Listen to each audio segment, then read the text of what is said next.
जय रंगमंच की ओर से रमेश खन्ना का आप सभी मित्रों को नमस्कार। हम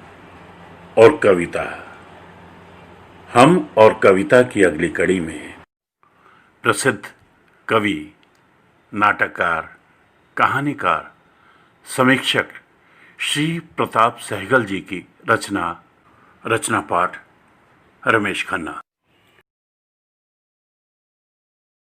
शक्ति कहाँ है? शक्ति कहाँ है? सदियों पहले विष्णुचंद्र शर्मा ने एक कहानी सुनाई। जंगल में एक शेर था। वो जब चाहता जानवरों को मारकर खा जाता। जानवर परेशान हुए। उन्होंने सभा की। किया फैसला कि रोज हम में से एक प्रस्तुत होगा शेर की मांद में। शेर प्रसन्न था। उसके पास रोज एक शिकार खुद ब खुद आने लगा।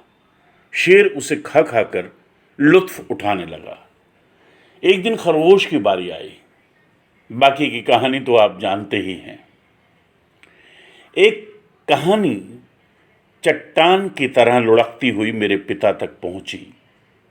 मेरे पिता से मुझ तक कुछ गोल, कुछ नुकीली कहानी ने मेरे जिस्म को छीला और कहीं अंदर तक कुंडली मारकर बैठ गई।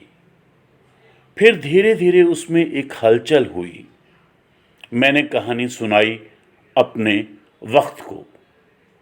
पूर्व पक्ष ज्यों का त्यों, पर उत्तर पक्ष यूं।